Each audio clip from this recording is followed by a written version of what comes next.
Good morning students. हम पढ़ रहे थे वितान का पार्ट 3 अतीत के दबे पांव।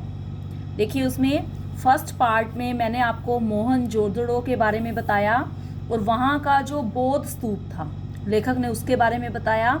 अब जो इसके पार्ट 2 में मैं आपको मेन बताऊंगी, वहाँ पर एक महाकुंड था।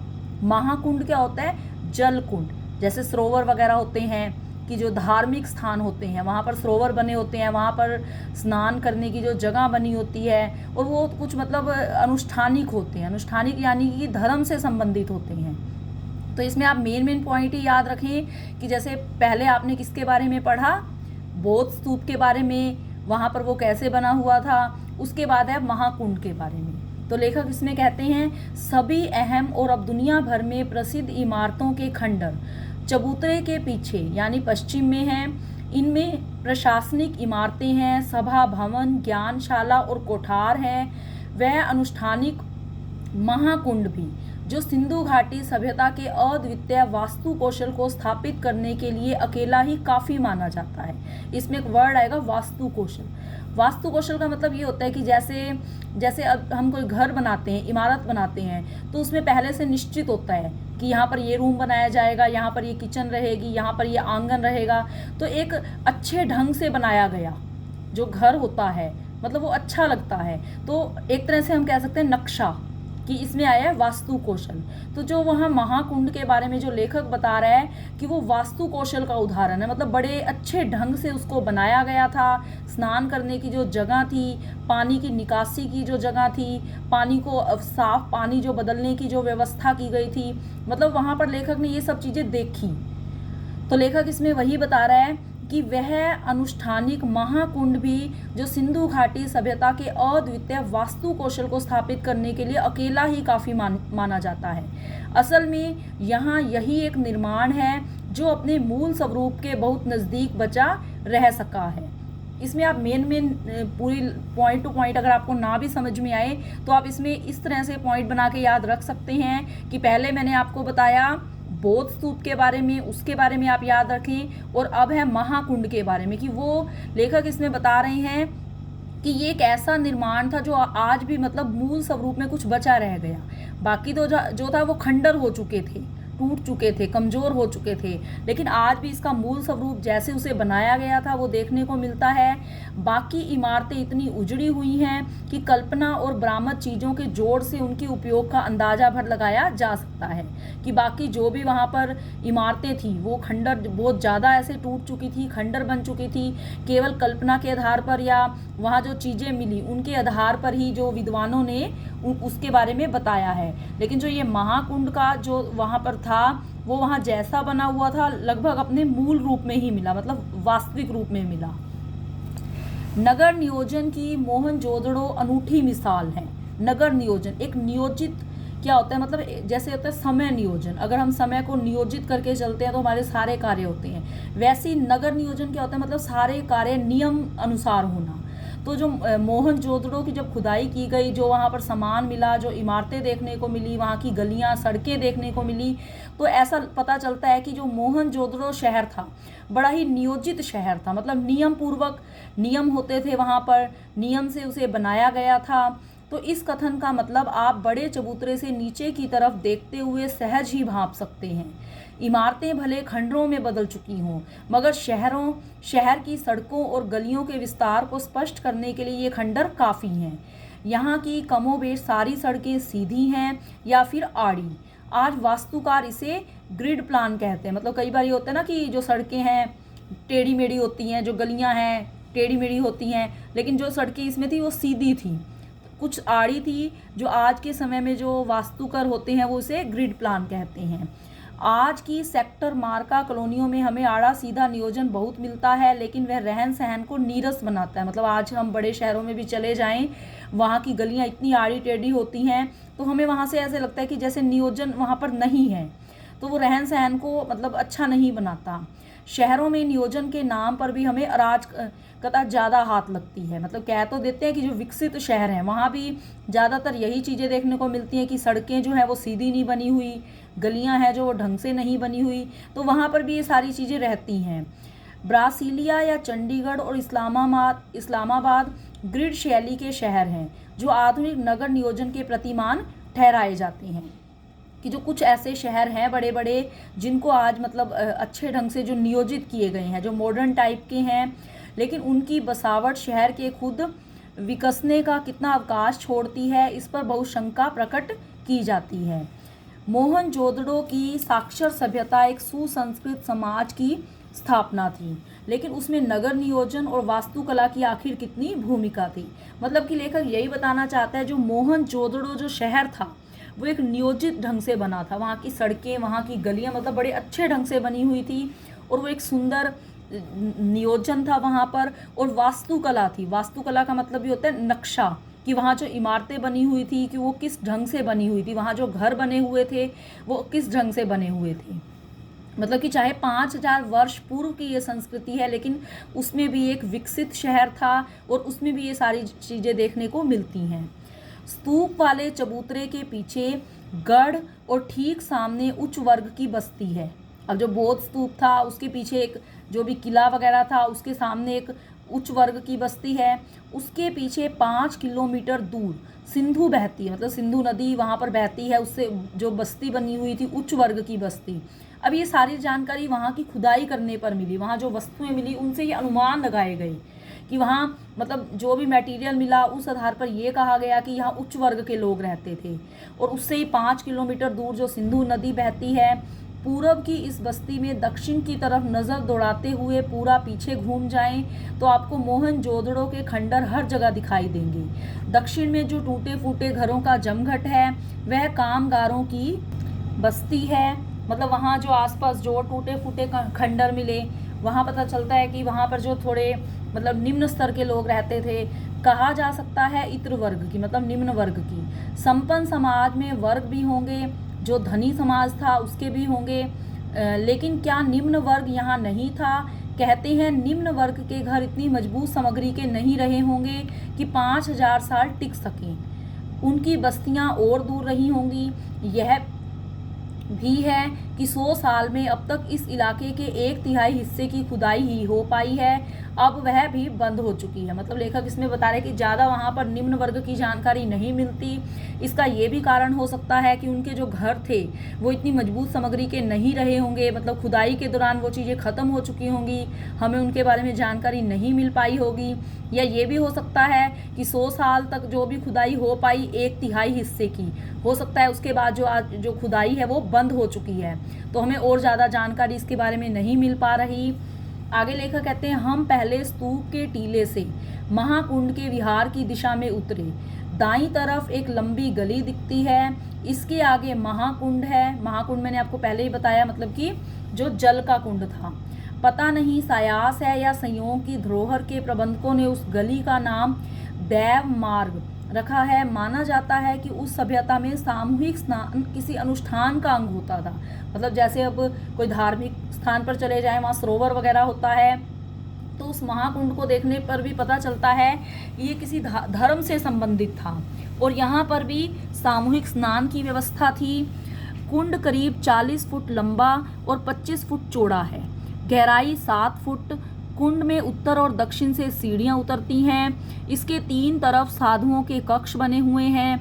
उत्तर में 2 पांत में 8 स्नान घर हैं। इनमें किसी का द्वार दूसरे के सामने नहीं खुलता। सिद्ध वास्तुकला का यह भी एक नमूना है। तो लेखक इसमें महाकुंड के बारे में बता रहे हैं, जो जल कुंड बना हुआ था, कि वहाँ पर कैसे मतलब 8 जो स्नान घर दिखाई दिए, या वो 40 फुट लंबा था, 25 फुट चौड़ा था, 7 फुट की गहराई थी।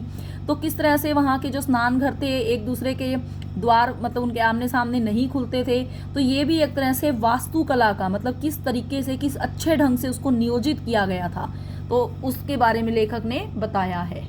देखिए इसमें लेखक ने ये पिक्चर भी दिखाई है मोहनजोदड़ो का प्रसिद्ध जल कुंड, कि कैसे वो पक्की ईंटों से बना हुआ है, वहाँ पर सीढ़ियाँ बनी हुई हैं, आसपास जो कक्ष बने हुए हैं। तो लेखक ने इन सब के बारे में इसमें बताया है।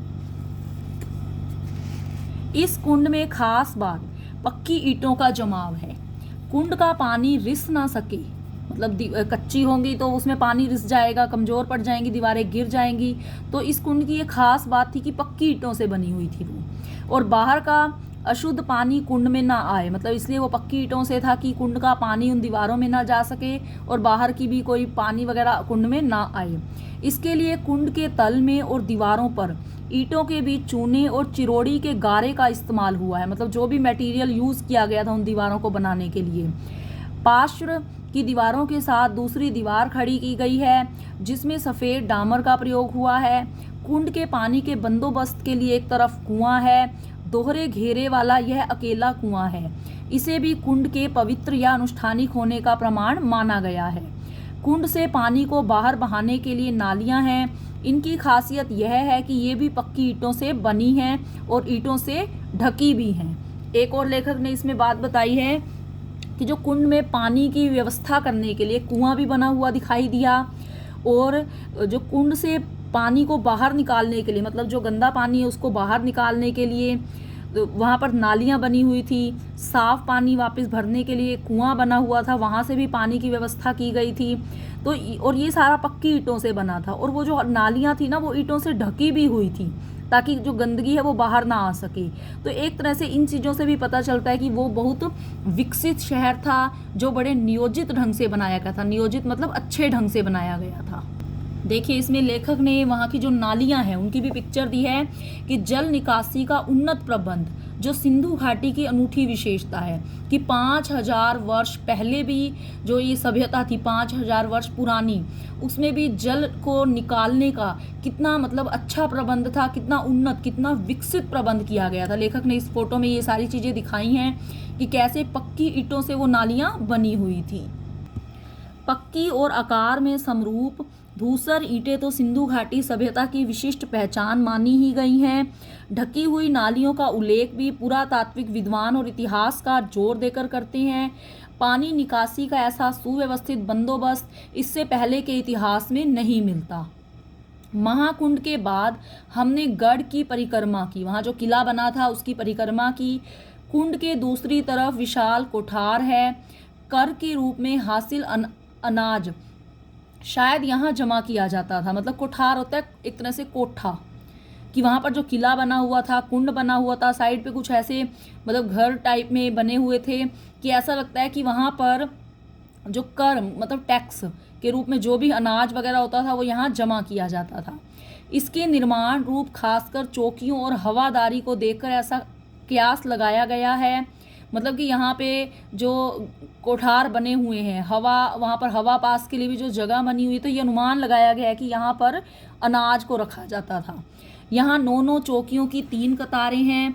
उत्तर में एक गली है जहाँ बैलगाड़ियों का जिनके प्रयोग के साक्ष्य मिले हैं। साक्ष्य होता है सबूत कि उस समय बैलगाड़ियाँ चला करती थी, ये सबूत भी हमें वहाँ मिले हैं। तो वहाँ पर ढुलाई के लिए आवागमन होता होगा। ढुलाई मतलब सामान वगैरह चढ़ाने के लिए, उतारने के लिए। ठीक इसी तरह का कोठार हड़प्पा में भी पाया गया है। अब यह जग जाहिर है कि सिंधु घाटी के दौर में व्यापार ही नहीं, उन्नत खेती भी होती थी। मतलब इन सब चीज़ों से हमें ये पता चलता है कि अगर वहाँ पर अनाज रखा जाता था मतलब वहाँ खेती होती थी, और अगर वहाँ बैलगाड़ियाँ थी, आवागमन होता था, वहाँ से सामान उतारने रखने की व्यवस्था हमें दिखाई देती है, तो ये भी पता चलता है कि वहाँ व्यापार तो था ही, मतलब खेती भी थी।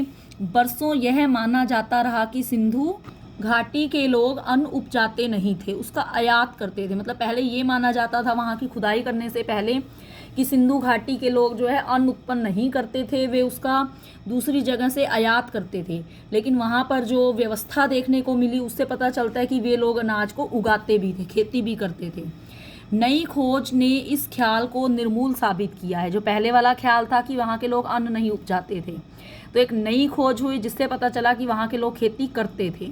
तो बल्कि अब कुछ विद्वान मानते हैं कि वह मूलतः खेतीहर और पशुपालक सभ्यता ही थी। कि पहले चाहे विद्वानों ने ये खोज की कि वहाँ पशुपालन नहीं था या खेती नहीं थी या अनाज नहीं उगाया जाता था, लेकिन एक नई खोज हुई जिससे ये सारी बातें सिद्ध हो गई। लोहा शुरू में नहीं था, पर पत्थर और तांबे की बहुतायत थी। मतलब पत्थर और तांबा बहुत मात्रा में था। पत्थर सिंध में ही था, तांबे की खानें राजस्थान में थी। इनके उपकरण खेतीबाड़ी में प्रयोग किए जाते थे, जबकि मिस्र और सुमेर में चकमक और लकड़ी के उपकरण इस्तेमाल होते थे। कि जो पहले की खोज की गई थी मिस्र की और सुमेर की, उसमें लकड़ी के उपकरण देखने को मिले। जबकि इसमें तांबे के और पत्थर वगैरह के। इतिहासकार इरफान हबीब के मुताबिक यहाँ के लोग रबी की फसल लेते थे। कपास, गेहूं, जौ, सरसों और चने की उपज के पुख्ता सबूत खुदाई में मिले हैं। मतलब खुदाई के दौरान ये सारी बातें सिद्ध हो गई हैं कि चाहे वहाँ के लोग रबी की फसल का आयात किया करते थे, लेकिन उनके पास भरपूर मात्रा में ये कपास, गेहूं, जौ, सरसों और चने की फसल हुआ करती थी। वह सभ्यता का तर युग था जो धीमे धीमे सूखे में ढल गया। विद्वानों का मानना है कि यहाँ ज्वार, बाजरा और रागी की उपज भी होती थी। लोग खजूर, खरबूजे और अंगूर उगाते थे, झाड़ियों से बेर जमा करते थे। कपास की खेती भी होती थी। कपास को छोड़कर बाकी सबके बीज मिले हैं और उन्हें परखा गया है। कपास के बीज तो नहीं पर सूती कपड़ा मिला है। मतलब कि इन सारी चीज़ों से ये पता चलता है कि वहाँ पर ये सारी फसलें थी। चाहे हमें वहाँ पर और बीज तो मिले लेकिन कपास का नहीं मिला, लेकिन सूती कपड़ा मिला, जिससे हमें पता चला कि वहाँ कपास की फसल भी होती थी। ये दुनिया में सूत के 2 सबसे पुराने नमूनों में एक है। दूसरा सूती कपड़ा 3000 ईसा पूर्व का है जो जॉर्डन में मिला। मोहनजोदड़ो में सूत की कताई बुनाई के साथ रंगाई भी होती थी। रंगाई का एक छोटा कारखाना खुदाई में माधव स्वरूप वत्स को मिला था। मतलब और जो भी विद्वानों ने बताया है इस बारे में, जो भी वहाँ पर खुदाई की गई, तो बीच बीच में क्या होता था, मतलब खुदाई का काम रुक भी जाता था, लेकिन धीरे धीरे जो और खुदाई की गई तो वहाँ पर जो कताई बुनाई के साथ रंगाई भी होती थी। इस चीज़ का भी प्रूफ खुदाई के दौरान मिलता है। छालटी मतलब जो लिनन का जो कपड़ा होता है उस और ऊन कहते हैं। यहाँ सुमेर से आयात होते थे। शायद सूत उनको निर्यात होता हो, जैसा कि बाद में सिंध से मध्य एशिया और यूरोप को सदियों हुआ।